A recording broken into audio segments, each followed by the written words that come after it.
آل سيدنا محمد كما صليت على إبراهيم وعلى آل إبراهيم في العالمين إنك حميد مجيد. قال الله تبارك وتعالى في كلامه المجيد: أعوذ بالله من الشيطان الرجيم بسم الله الرحمن الرحيم. ألم تر إلى الذين أوتوا نصيبا من الكتاب يشترون الضلالة ويريدون أن تضلوا السبيل والله أعلم بأعدائكم وكفى بالله وليا وكفى بالله نصيرا. من الذين هادوا يحرفون الكلم عن مواضعه ويقولون سمعنا وعصينا واسمع غير مسمع وراعنا ليا بألسنتهم وطعنا في الدين ولو أنهم قالوا سمعنا وأطعنا واسمع وانظرنا لكان خيرا لهم وأقوم ولكن لعنهم الله بكفرهم فلا يؤمنون إلا قليلا. قال المؤلف والمفسر رحمه الله تعالى: أدام النفع بعلومه وعلومكم في الدارين آمين. إلى أن قال: والله أعلم بأعدائكم أي هو أعلم بهم ويحذركم منهم. اللہ تبارک و تعالیٰ نے خبر دی کہ اللہ تبارک و تعالیٰ جاننے والے ہیں تمہارے دشمنوں کو، اور چونکہ وہ جاننے والے ہیں تمہارے دشمنوں کو، اس لیے تمہیں ان سے خبردار کر رہے ہیں کہ اپنے ان دشمنوں سے تم خبردار ہو جاؤ. لیکن یہ ہماری کتنی بڑی بدقسمتی ہے. اللہ تبارک و تعالی ہم سب کی اور تمام عالم اسلام کے مسلمانوں کی غلطیوں کو معاف فرما دے کہ جن کو اللہ نے ہمارے دشمن قرار دیا ہے ہم ان کو دوست سمجھ بیٹھے. اس سے بڑی ایک غلطی ہوتی ہے انفرادی کی، ایک بندہ غلطی کرتا ہے. ایک غلطی ہوتی ہے اجتماعی کہ پوری قوم اس غلطی میں مبتلا ہو جائے. اور وہ غلطی کتنی بڑی ہوگی، نعوذ باللہ ثم نعوذ باللہ، کہ جب 1.40 کروڑ مسلمان اس غلطی میں مبتلا ہو جائیں. اللہ نے بار بار فرما دیا کہ واللہ اعلم باعدائکم، یہ تمہارے دشمن ہیں اور اللہ ان کو جانتا. اسی طرح اللہ پاک نے فرما دیا کہ لا تتخذوا عدوی وعدوکم اولیاء، کہ خبردار تم میرے دشمنوں کو اور اپنے دشمنوں کو کبھی اپنا دوست نہ سمجھو.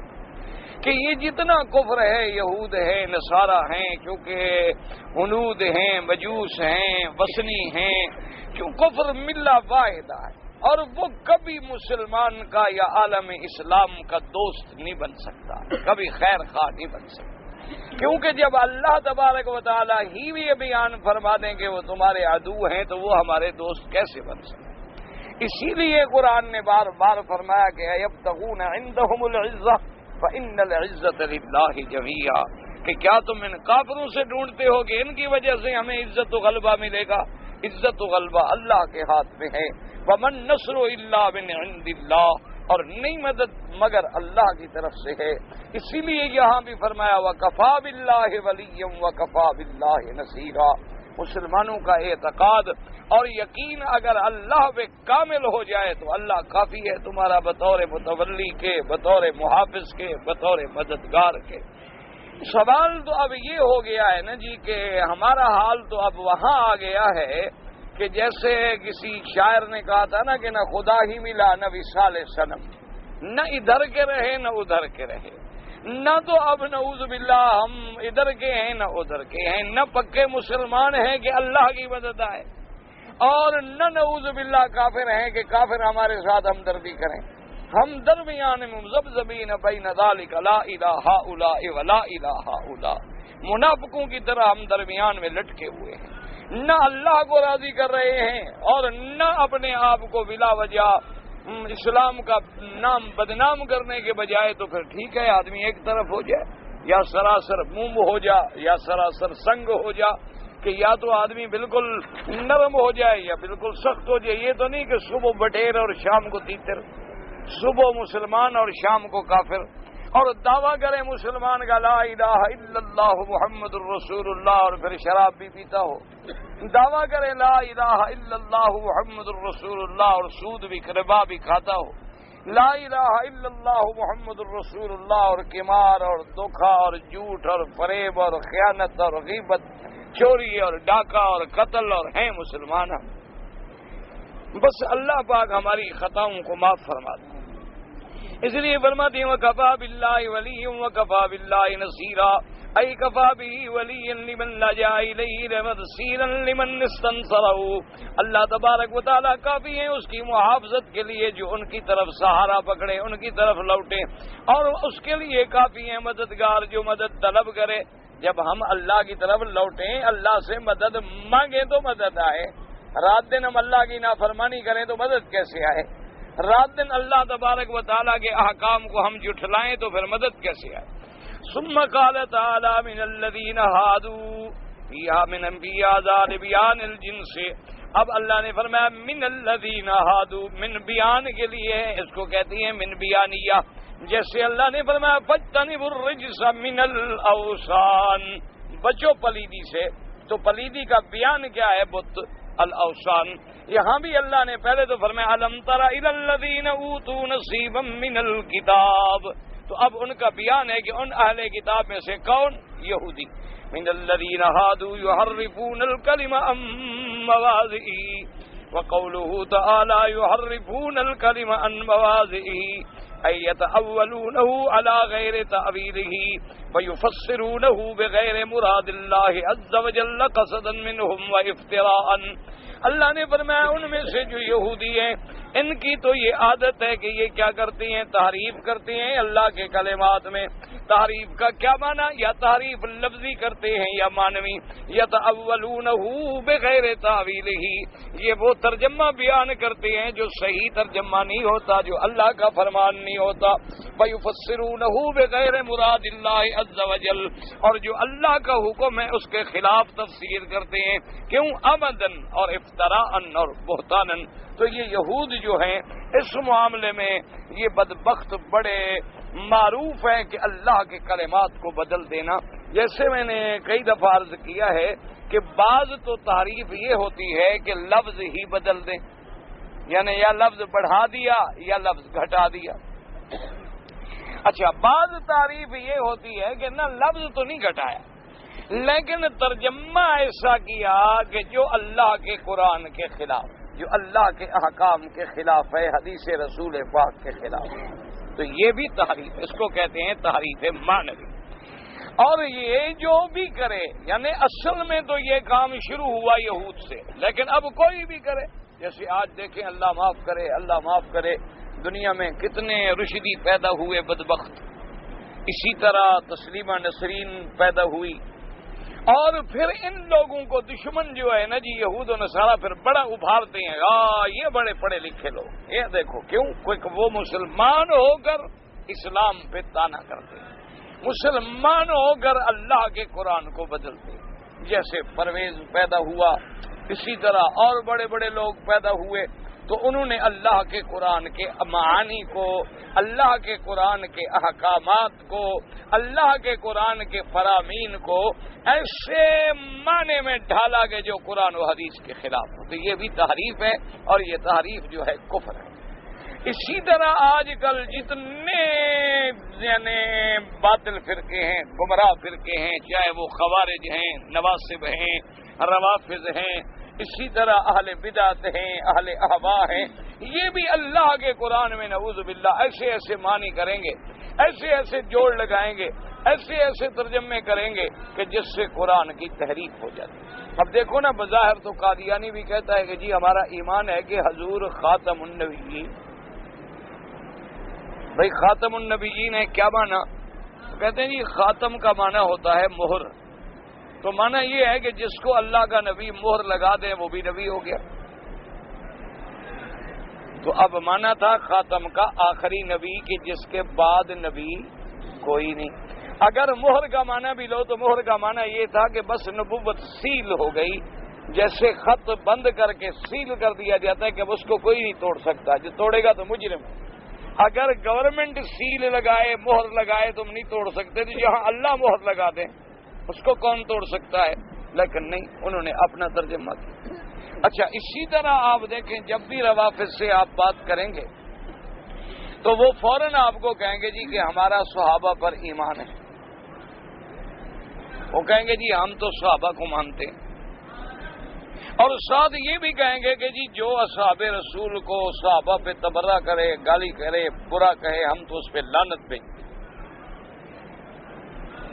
لوگ خوش ہو جاتے ہیں، وہ کہتے ہیں دیکھو جی یہ تو صحابہ کو مانتے ہیں، لیکن ان سے پوچھو کہ بھی صحابہ ہیں کون؟ تو کہیں گے جی 4 ہیں، بس 4 ہی صحابہ ہیں، ایک مقداد ہیں، بلال ہیں، ابی ذر ہیں اور ابی ہریرہ، 4 سال۔ بھئی باقی ہو جی، باقی تو حضور جب وفات ہوئی تو سب نعوذ باللہ مرتد ہو گئے، وہ تو صحابی رہے ہی نہیں۔ تو اب ظاہر میں کتنا اچھا کلمہ ہے کہ ہمارا صحابہ پر ایمان ہے، اور اس صحابہ کے جو بھی دشمن ہو، جو صحابہ کو گالی دے، ہم اس کو لعنت کرتے ہیں۔ جب پوچھو کہ صحابہ کتنی ہیں، وہ جی بس 4 5 6 10۔ بھئی باقی کیا ہوا؟ 1.5 لاکھ صحابی، 1,24,000 صحابی تو حضور کے ساتھ حج والے دن تھے۔ وہ کہتے ہیں جی بالکل تھے، لیکن اصل بات یہ ہے کہ حضور کی جب وفات ہوئی نا وہ سب مرتد ہوئے۔ انا للہ و انا الیہ۔ اب دیکھو بظاہر بات کیسے کی، لیکن اندر مقصد کیا ہے؟ اچھا جی قرآن، وہ کہتے ہیں جی نعوذ باللہ ہمارا قرآن پر ایمان ہے، قرآن کا منکر کافر ہے۔ دیکھو جی ہم قرآن پڑھتے ہیں، ہمارے ہاں قرآن ہے، ہم نے کوئی اور قرآن تو نہیں رکھا ہوا، ہمارا جی قرآن پہ ایمان ہے۔ اچھا بھی تو وہ کہتے ہیں جی یہ آیات تو صحابہ نے خود اندر لکھی ہیں نا، ہمارا تو قرآن پر ایمان ہے جو اللہ نے اتارا تھا، یہ جو ہے اس میں تو گڑبڑ ہے۔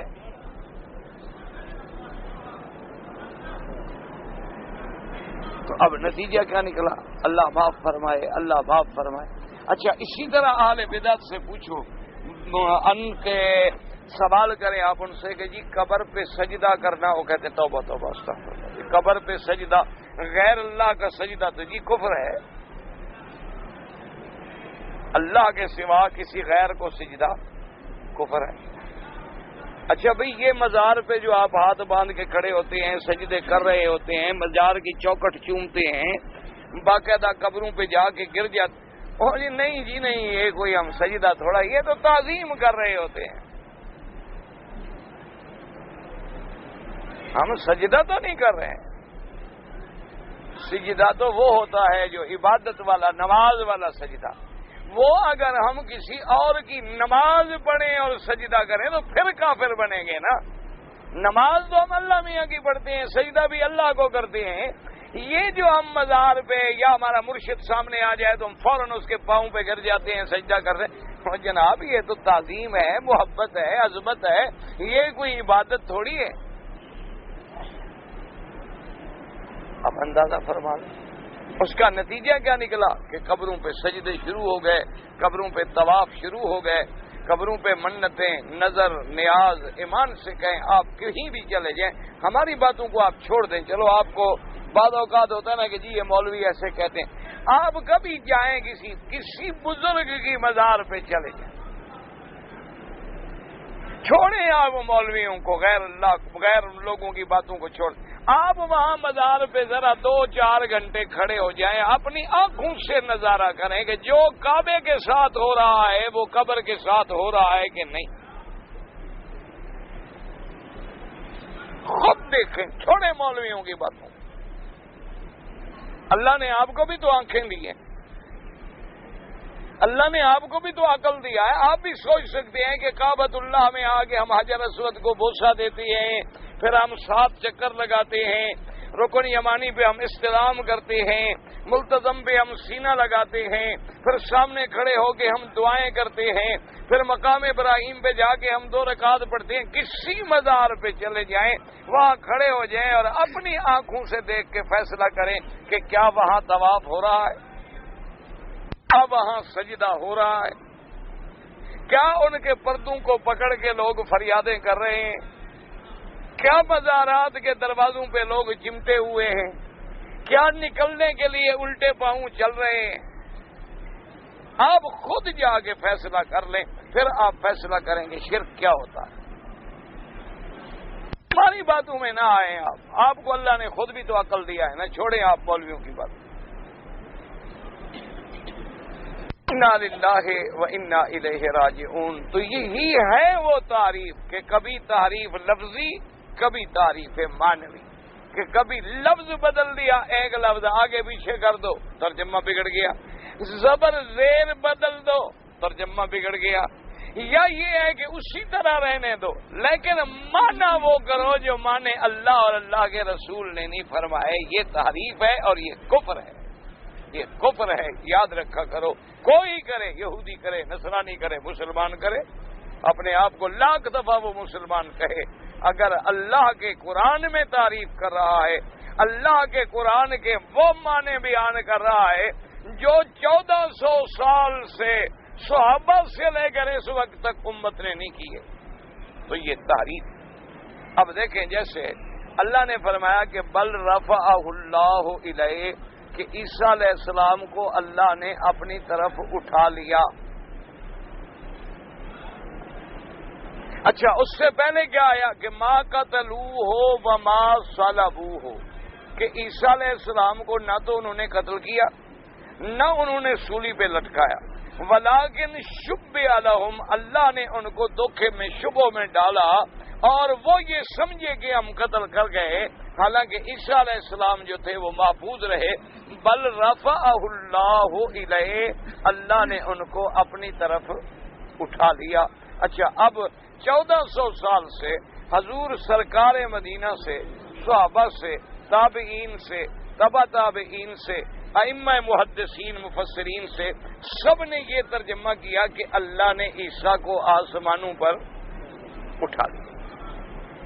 عیسیٰ علیہ السلام آسمانوں پہ زندہ موجود ہیں، اور پھر حضور پاک نے صرف اٹھانے کی بات نہیں فرمائی، اترنے کی بھی فرما دی کہ عیسیٰ علیہ السلام آخر زمانے میں پھر آسمانوں سے زمین پر اتریں گے، دجال کو قتل کریں گے، صلیب کو توڑیں گے، اور اس کے بعد جزیہ ختم کریں گے، پوری دنیا میں عدل انصاف بھر جائے گا، پھر حضرت عیسیٰ علیہ السلام پہ موت آئے گی، اور پھر وہ ہمارے آقا سرکار مدینہ کے روضہ مبارک میں دفن ہوں گے، اور قیامت والے دن میرے مدنی کے ساتھ قبر سے کھڑے ہوں گے۔ یہ ساری تفصیل موجود ہے۔ اب آپ ایمان سے کہیں کہ اگر کوئی قرآن کی تفسیر لکھے اور وہ یہ کہے کہ بھئی عیسیٰ علیہ السلام کے معاملے میں کوئی خاص وضاحت نہیں ملتی، وہ یہ کہے کہ بھئی عیسیٰ علیہ السلام کے معاملے میں خاص وضاحت نہیں ملتی، کچھ معاملہ مجمل چھوڑ دیا گیا ہے، تو نتیجہ کیا نکلا؟ تعریف ہو گئی کہ نہیں؟ کہ جب سارا قرآن حدیث کہہ رہی ہے کہ اٹھا لے گئے اور وہ کہتا ہے کہ جناب کوئی وضاحت نہیں ملتی، تو یہ تعریف۔ اسی طرح بعض لوگوں نے کہا کہ بھائی رفع کا معنی ہوتا ہے اللہ نے اونچا کر دیا، یعنی عیسیٰ علیہ السلام کی شان کو اونچا کر دیا، یعنی آسمانوں پہ نہیں اٹھایا بلکہ شان کو اونچا کر دیا، تو یہ بھی تعریف ہو گئی۔ اللہ کے قرآن کے معنی بدل ڈالے گئے کہ جب اللہ کے نبی فرماتے ہیں کہ عیسیٰ علیہ السلام کو اللہ نے آسمانوں کی طرف اٹھا لیا ہے اور وہ آسمانوں میں زندہ موجود ہے، تو پھر اس کے خلاف تفسیر کرنے کا کیا معنی؟ یہی تعریف ہے، اسی کا نام کفر ہے۔ اچھا، پھر لوگوں کے دماغ میں بڑا وہ ایک وسوسہ ڈالتے ہیں، وہ کہتے ہیں جناب دیکھو کمال ہے، عیسیٰ علیہ السلام مولوی کہتے ہیں آسمانوں پہ اٹھا لیے گئے، ٹھیک ہے، اور جی کھاتے کیا ہیں؟ اچھا جی، عیسیٰ علیہ السلام آخر بشر ہیں نا، اللہ کے رسول ہیں، اگر ہیں تو انسان نا، بی بی مریم کے بطن سے پیدا ہوئے ہیں، تو ان کو حمام جانے کی بھی ضرورت ہوتی ہوگی، تو اوپر کیسے جاتے ہوں گے؟ اب لوگوں کے دماغ میں ایک خلجان آ گیا، اور حالانکہ کتنی آسان سی بات تھی کہ بھئی آدم بھی تو جنت میں رہتے تھے کہ نہیں رہتے؟ اگر عیسیٰ کا انکار تو پھر آدم کا بھی انکار، پھر تو سارا قرآن ہی ختم۔ اور اگر تم یہاں اپنے لوگوں کو کیپسول میں، خلائی شٹل میں بند کر کے مہینوں تک ان کے کھانے کا انتظام کر دیتے ہو گولیوں کے ذریعے، تو اللہ نہیں انتظام کر سکتے اپنے نبی کے کھانے کا؟ اللہ کے لیے بہت مشکل ہے، نعوذ باللہ۔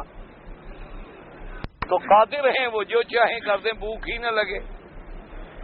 جو خداوند قدوس ابراہیم علیہ السلام کو آگ میں میوے کھلا سکتا ہے، اس کے لیے عیسیٰ علیہ السلام کو جنت میں کھلانا مشکل ہے۔ جو رب کریم بی بی مریم کو بند کمرے میں کہ حضرت زکریا علیہ السلام آئے تو وجد عندہا رزقا، حیران ہو گئے کہ یہ کہاں سے پھل آ گئے۔ اگر رب کریم اس کو وہاں رزق دے سکتا ہے تو عیسیٰ علیہ السلام کو آسمانوں میں رزق نہیں دے سکتا؟ کوئی مشکل مسئلہ ہے، کوئی الجھن آ گئی، لیکن کیا ہے کہ قرآن میں تعریف کر ڈالی۔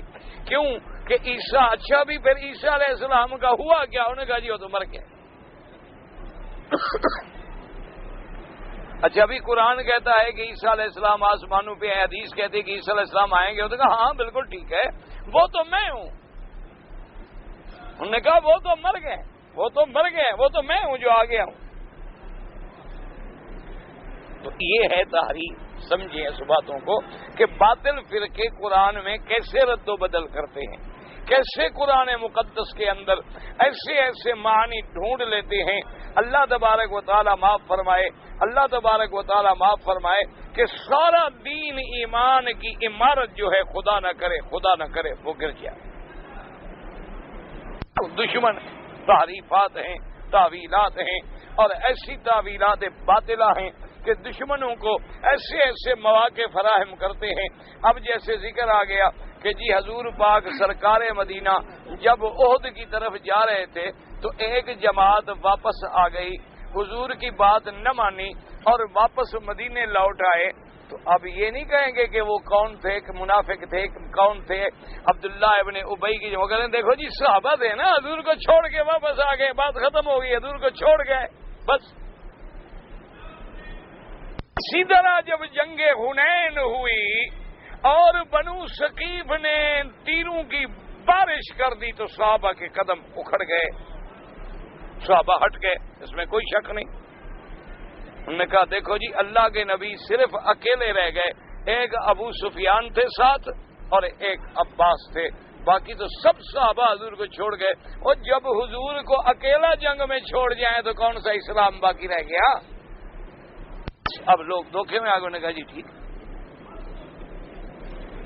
اور یہاں تک ساری قرآن کی آیتیں پڑھ ڈالی کہ بھی واقعی صحابہ تو ہٹ گئے، اور ساری حدیثیں پڑھ ڈالی، حضور بلا رہے ہیں کہ بھئی کہاں جا رہے ہو، کہاں جا رہے ہیں؟ حضور نے کہا ابو سفیان آواز دو صحابہ کو، کہا دیکھو جی اللہ کا نبی بلا رہا ہے، پکار رہا ہے، اور صحابہ بھاگ گئے۔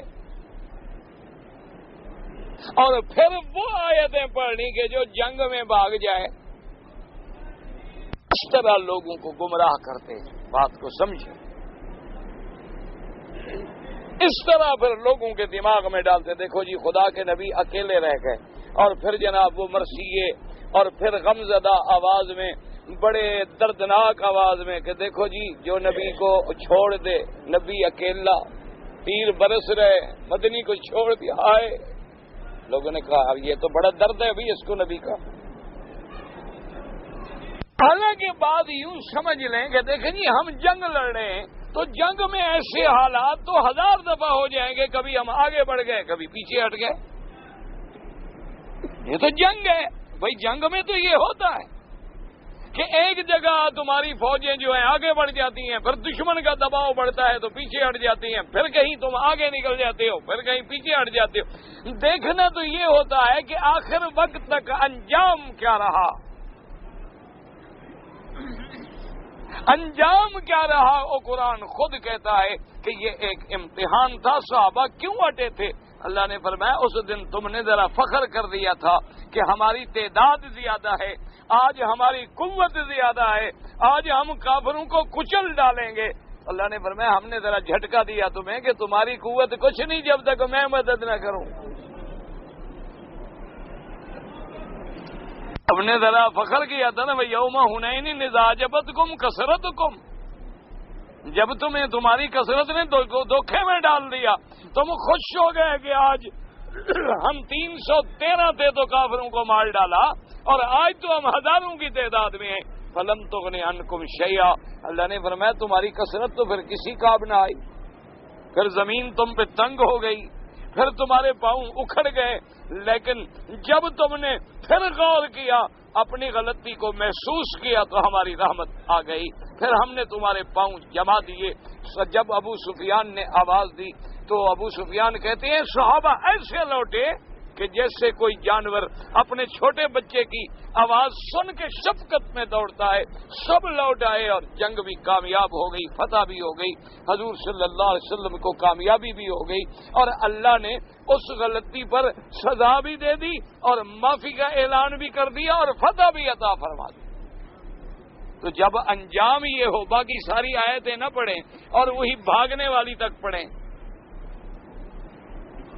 تو نتیجہ کیا نکلتا ہے کہ لوگوں کو اس طرح گمراہ کیا جاتا ہے، اس طرح دھوکہ دیا جاتا ہے۔ اور جی غیر اللہ سے مدد مانگنا شرک ہے، کفر ہے۔ اچھا بھی تم جو پیر سے اور جناب ہم کہاں پیر سے مانگتے ہیں، ہم تو ان کو کہتے ہیں اور یہ اللہ کو کہتے ہیں۔ جی غیر اللہ سے مانگنا تو شرک ہے۔ بھئی تم جو پکار رہے ہو کہ یا شیخ عبد القادر جیلانی شیئن للہ یا معین الدین، انہوں نے کہا مولوی صاحب یہی تو بات ہے نا، تم لوگوں کے عقل میں آتی نہیں، تم تو بس صرف قرآن حدیث پڑھتے ہو نا، اندر کی باتیں تو تم سمجھ ہی نہیں سکتے۔ او بھئی ہم کہتے ہیں ان کو، ان بزرگوں کو، اور یہ بزرگ آگے کس کو کہتے ہیں؟ اللہ کو۔ ہم ان سے کہتے ہیں کہ آپ اللہ کے محبوب ہیں، پیارے ہیں، 11ویں والے ہیں، آپ کا ہر ولی کے سر پہ قدم ہے، آپ اللہ سے ہماری یہ بات منوا دیں، تو وہ تو اللہ کو کہہ رہے ہیں، شرک کیسے ہو گیا؟ اسی میں لوگ دھوکے میں آ جاتے ہیں، وہ کہتے ہیں جی دیکھو بات تو ٹھیک ہے، وہ تو ان سے تو نہیں مانگ رہے، وہ تو ان کو کہہ رہے ہیں کہ پیر صاحب میرے آقا مرشد مہربانی کرو، میں بڑا بدکار ہوں، گناہگار ہوں، مصیبت میں پھنس گیا ہوں، اپنے اللہ سے کہو اور مجھے مصیبت سے نکالو۔ ہم تو ان کو کہہ رہے ہیں کہ وہ خدا سے کہیں، ہم ان کو تو نہیں مانگ رہے۔ اگر ہم ان سے مانگیں تو کفر ہے، شرک ہے۔ لوگوں نے کہا دیکھا جی بات میں بڑا فرق ہے نا، بھئی یہ بھی اللہ سے مانگ رہے ہیں، فرق صرف اتنی ہے کہ یہ کہہ رہے ہیں کہ جی آپ مانگیں۔ اچھا پھر اس کا حوالہ دیتے ہیں، دیکھو جی حدیث میں نہیں ہے، لوگ آتے حضور سے کہ جی آپ دعا کریں، لوگ آتے تھے صحابہ کے پاس جی آپ دعا کریں، اور دیکھو جی حضرت عمر نے اویس کرنی سے نہیں کہا کہ میرے لیے دعا کرو، حالانکہ عمر صحابی ہے اور اویس کرنی تابعی ہے۔ دیکھو ایک ولی سے کہہ رہے ہیں نا، تو دیکھو وہاں بھی تو کہہ رہے ہیں، لیکن اب بات سمجھیں، ایک ہے زندہ کو کہنا کہ میرے لیے دعا کرو، یہ تو منع نہیں ہے، تو جائز ہے۔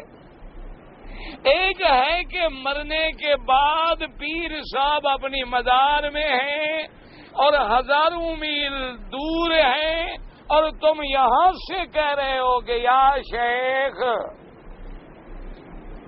اب پہلے کیا عقیدہ بنا کہ جو ہم کہہ رہے ہیں یہاں سے میری آواز وہاں پہنچ رہی ہے اور پیر صاحب سن رہے ہیں اور میرے حال سے باخبر بھی ہو رہے ہیں، تو اس کے علم غیب کے بھی قائل بنے، اس کے سننے کے بھی قائل بنے، پھر اس کے پاس اتنی طاقت ہے کہ تمہاری درخواست اللہ کو پہنچا دیں، پھر اللہ سے کام کرا کے تمہیں خبر بھی کر دیں، فون کر دیں، یا ویسے کہہ دیں تمہیں رات کو نیند میں کہ جی آپ کا اللہ میاں سے منوا لیا ہم نے۔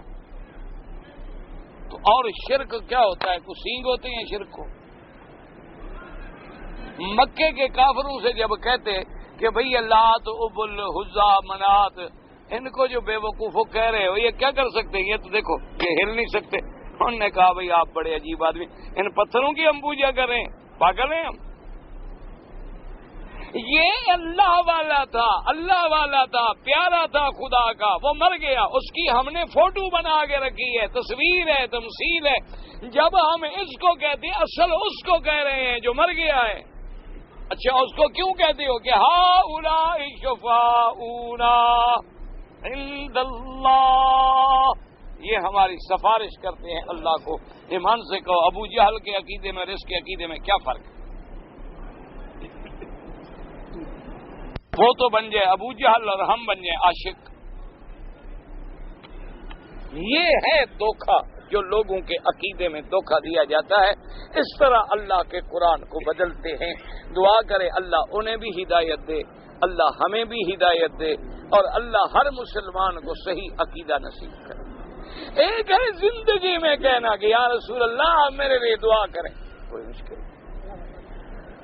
آپ کسی اللہ والے کی خدمت میں جائیں، آپ کہیں گے جی آپ اللہ کے بزرگ ہیں، عالم ہیں، مہربانی کریں میرے لیے دعا کریں، کوئی منع نہیں، کوئی شرک نہیں، کیونکہ وہ زندہ ہے، تمہاری بات سن رہا ہے، تمہارے لیے اللہ سے دعا مانگے گا۔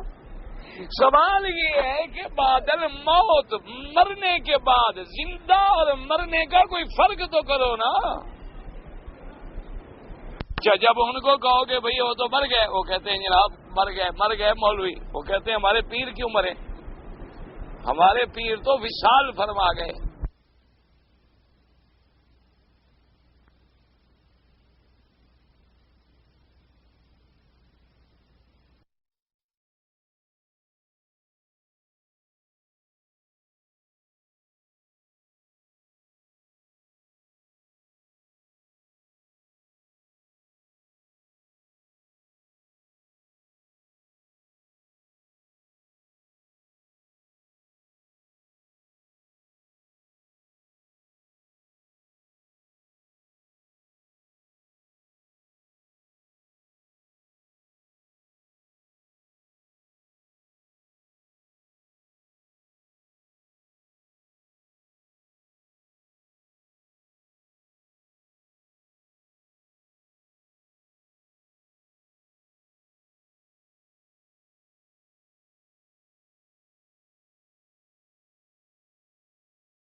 کر گئے وصال. وصال کا معنی کیا ہوتا ہے؟ یعنی اللہ سے مل گئے.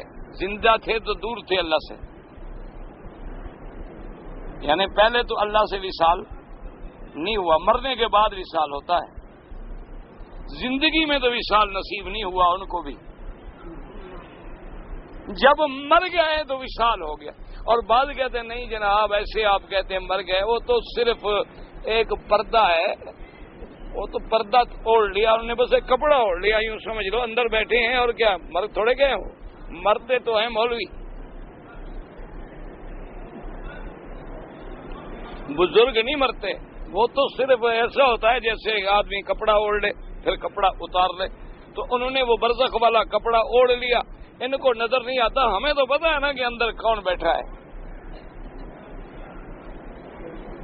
اچھا جناب وہ مر نہیں گئے، چلو شکر ہے زندہ ہیں، وصال فرما گئے.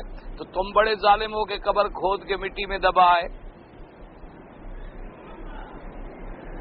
بھئی تم کوٹھے میں رہنے دیتے نا کہ پردہ کر کے کوٹھے میں بیٹھے رہیں. تم نے کتنا بڑا ظلم کیا کہ قبر بنائی، گرمیوں میں جا کے مٹی میں نیچے 6 فٹ نیچے جا کے دفن کرائے. اچھا ملایا ان کو. انا للہ و انا الیہ راجعون. یہ ہے کفر و شرک کے اور باطل فرقوں کے ڈاکے جو ایمان پہ ڈالے جاتے ہیں اور اللہ کے قرآن کو بدلا جاتا ہے. جب اللہ کا قرآن یہ فیصلہ کر دے کہ سب نے مرنا ہے، اللہ نے کوئی فرق کیا ہے کہ اس کو وصال ہوگا یہ مرے گا؟ فرمایا کل من علیہا فان ویبقی وجہ ربک ذی الجلال والاکرام. اللہ نے فرمایا میرے مدنی بتا دو کہ سب پہ فنا، کل شیء ہالک الا وجہ، ہر چیز قابل ہلاک. اور فرمایا انک میت وانہم میتون. فرمایا میرا مدنی صلی اللہ علیہ وسلم آپ پہ بھی موت آنی ہے، ان پر بھی موت آنی ہے. اللہ نے تو یہاں نبی کے لیے بھی فرق نہیں فرمایا، لفظ موت کا سیدھا اطلاق کیا. اس لیے فرمایا وما محمد الا رسول قد خلت من قبلہ الرسل افئن مات او قتل انقلبتم علی اعقابکم. فرمایا نہیں میرا مدنی مگر ایک رسول ہے، پیغمبر ہے، جیسے آپ سے پہلے بھی پیغمبر رسول گزرے ہیں. کیا اگر میرے مدنی پہ موت آ جائے یا آپ شہید ہو جائیں تو کیا آپ دین چھوڑ دیں گے؟ اس لیے سیدنا ابی بکر الصدیق رضی اللہ تعالی عنہ جس سے بڑا عاشق کوئی نہیں، وہ بی بی عائشہ کے حجرے میں آتی ہیں. میرے آقا سرکار مدینہ پہ چادر مبارک ہے. وفات کے بعد حضرت صدیق نے کپڑا ہٹا کے حضور کے پیشانی مبارک پہ بوسہ دیا. بوسہ دینے کے بعد کپڑا مبارک پھر ٹھیک کیا اور باہر آ کے اعلان کر دیا کہ لوگوں خبردار، من کان یعبد محمدا فإن محمدا قد مات. فرمایا لوگوں تم میں سے اگر کوئی محمد مدنی کی عبادت کرتے تھے تو اللہ کے نبی پہ تو موت آ گئی. ومن کان یعبد اللہ فإن اللہ حی لا یموت. اور جو اللہ کی عبادت کرتے ہیں اللہ زندہ ہیں، قائم ہیں، دائم ہیں، جن پہ کبھی موت نہیں آئے گی. اب حضرت صدیق بھی یہ نہیں فرماتے کہ وصال فرما گئے، برقع تبدیل فرما گئے یا پردہ فرما گئے. سیدھا لفظ وہ کہہ رہے ہیں جو اللہ نے قرآن میں پیغمبر کے لیے استعمال کیا ہے. باقی یاد رکھیں جیسے نبیوں کی زندگی نرالی اسی طرح انبیاء کی موت بھی نرالی. سے ان کی زندگی کا ہم مقابلہ نہیں کر سکتے، ان کی زندگی کے کسی لمحے کا کوئی مقابلہ نہیں کر سکتا. اس طرح اللہ ان کو موت بھی شان والی عطا فرماتی ہیں جس کا کوئی موت بھی مقابلہ نہیں کر سکتی، لیکن ہے موت. اس لیے اپنے عقیدوں کو خدا کے لیے ٹھیک کریں. اللہ پاک رحم فرمائے.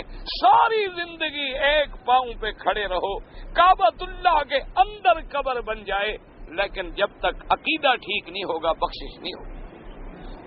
یہ بات یاد رکھو. یہ نہ کہنا او جی ہمیں پیر کے ساتھ دفن کر دینا، پیر چھڑا لے گا. کوئی کسی کو نہیں چھڑائے گا. اس دن پتہ نہیں ہمیں پیر ملیں گے بھی کہ نہیں ملیں گے، کہاں ہوں گے پتہ ہی نہیں. یوم یفر المرء من اخیہ وامہ وابیہ وصاحبتہ وبنیہ لکل امرئ منہم یومئذ شأن یغنیہ.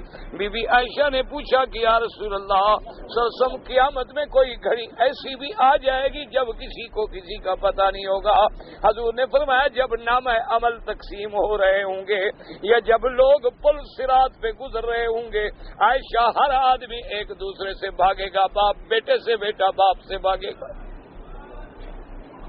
کیوں کہ شاید ابا کہہ دے کہ مجھے نیکی اپنی دے دو، تو آج تو مجھے اپنے لیے نیکیوں کی ضرورت ہے، میں کیسے دوں گا؟ اس لیے منہ چھپائیں گے، بھاگ جائیں گے ایک دوسرے سے. خاوند بیوی سے، بیوی خاوند سے، کوئی کسی کو پتہ نہیں لگ. سب کہیں گے اللہم سلم اللہم سلم.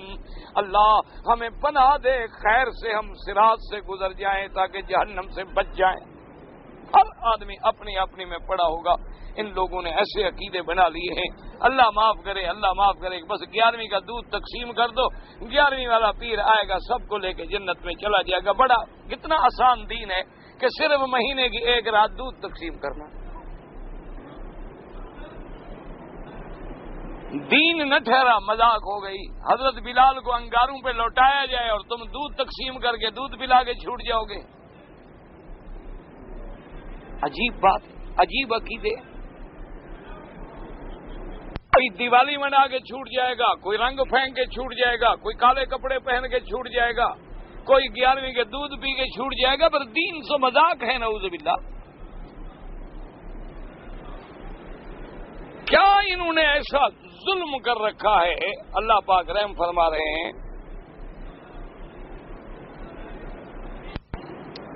اللہ تبارک و تعالی جو ہیں کیسے ہمارے اندازہ فرمائیں کہ ہم کیا کہہ سکتے ہیں. اس لیے خدا کے لیے اپنی باتوں کو سمجھیں، اپنے اعتقادات کو درست کریں. اللہ ہم سب کے عقیدوں کو صحیح فرمائے. اس لیے فرماتے من الذین ہادوا یحرفون الکلم عن مواضعہ. اب جناب فرمایا یہ بیان جنس کے لیے ہے. اور تعریف کا کیا معنی ہے؟ وہ ایسی تفسیر کرتے ہیں جو اللہ کے احکام کے خلاف ہے، فرمان رسول کے خلاف ہے. وَيَقُولُونَ سَمِعْنَا وَعَصَيْنَا. اب دیکھیں بظاہر کیسے لفظ ہیں. سَمِعْنَا مَا قُلْتَهُ يَا محمد صلی اللہ علیہ وسلم وَلَا نُطِيعُكَ فِيهِ. محمد پاک ہم نے آپ کی بات سن لی. وَعَصَيْنَا ساری دنیا کی ہم نے بات کا انکار کر دیا. تیری بارے میں ہم کسی کی بات نہیں سنیں گے.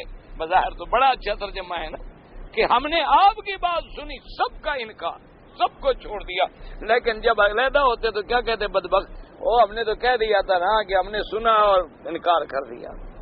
تو یہ ہے تحریف. ایک ترجمہ تو سیدھا ترجمہ تو یہ تھا نا کہ ہم نے آپ کی بات سنی اور آپ کے خلاف کسی کی بات، سب کا انکار، صرف آپ کی بات کا اقرار. لیکن کتنی اچھی بات ہے. لیکن جب علیحدہ ہوتے کہتے نہیں جی ہم تو ایسے، ہم تو صاف کہہ رہے تھے کہ ایسا نا، ہم نے انکار کیا.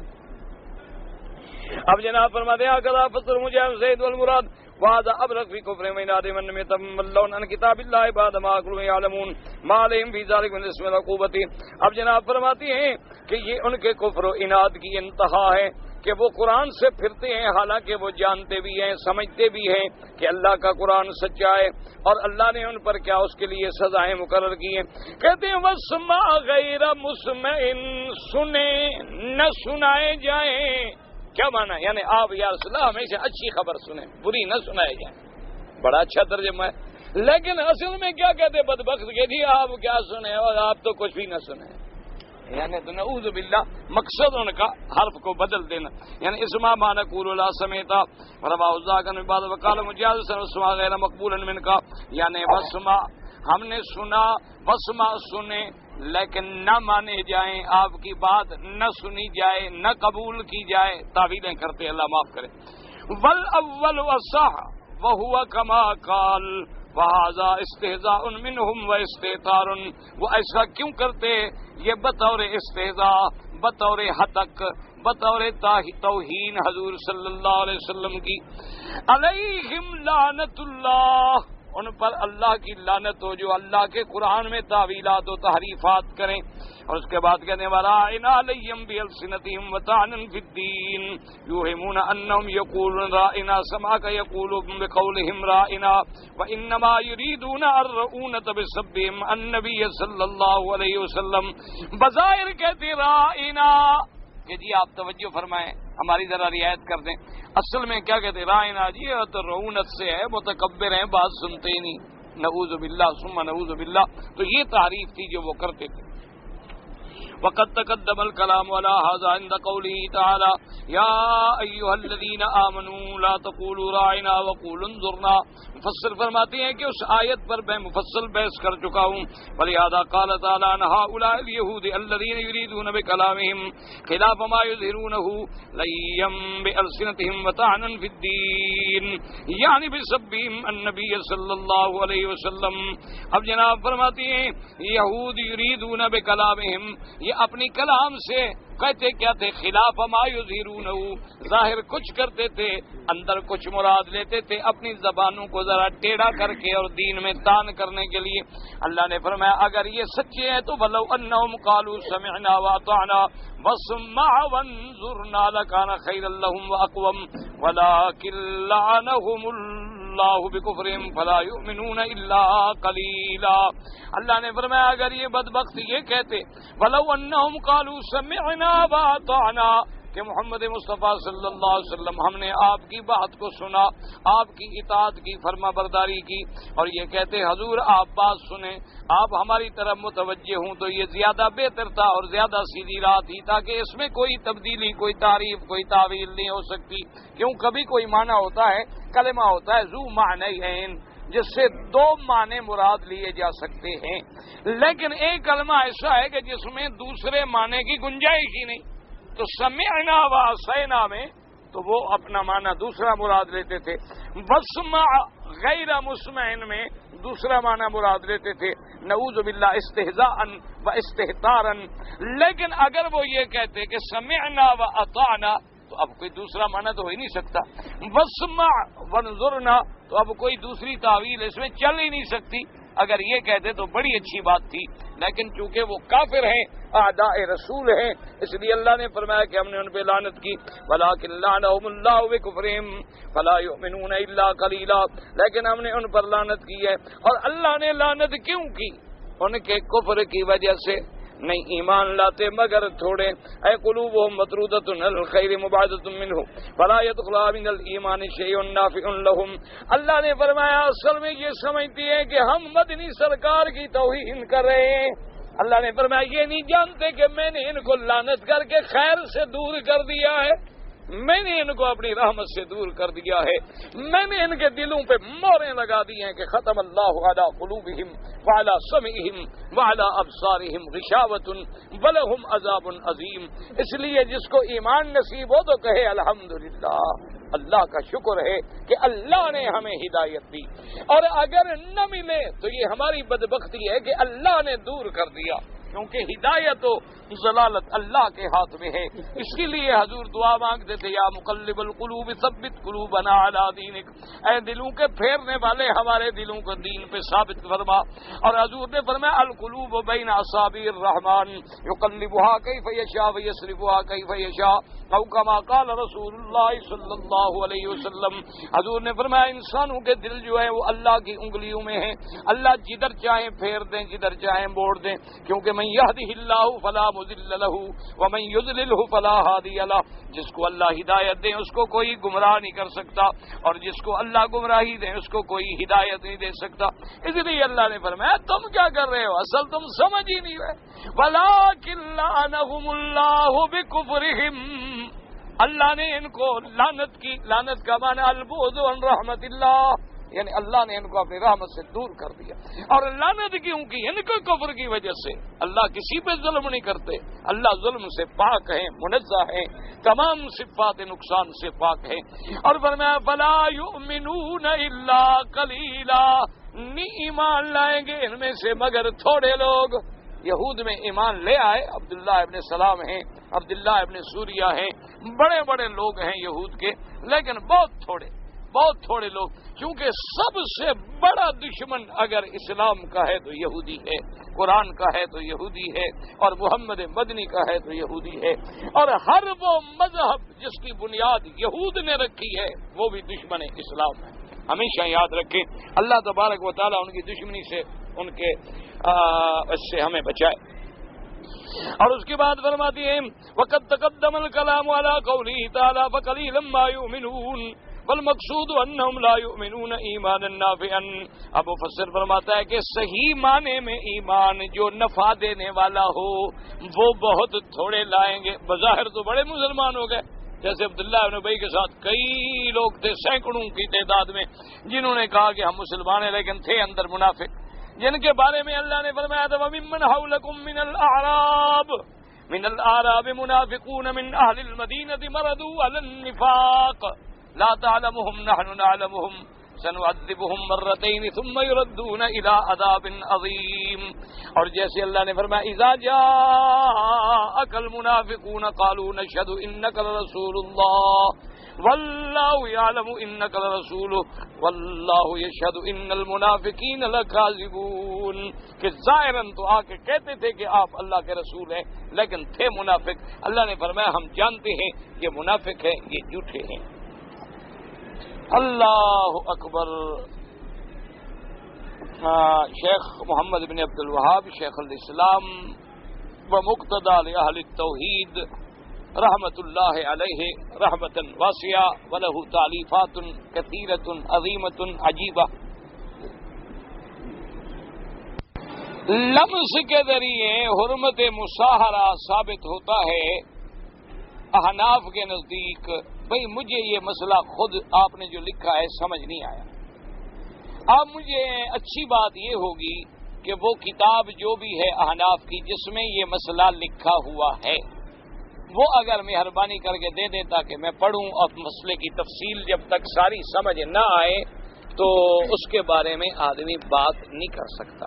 یاد رکھیں, اس لیے کہ اگر خلوت صحیحہ ہو جائے تو وہاں پر بھی احکام وہی جاری ہو جاتے ہیں جو جماع کے ہیں. تو حالانکہ خلوت صحیحہ میں چاہے اس نے ہاتھ نہ بھی لگائے ہو. بات کو سمجھے نا جی, کہ ایک آدمی نے نکاح کیا, نکاح کرنے کے بعد بیوی اس کے گھر میں آ گئی.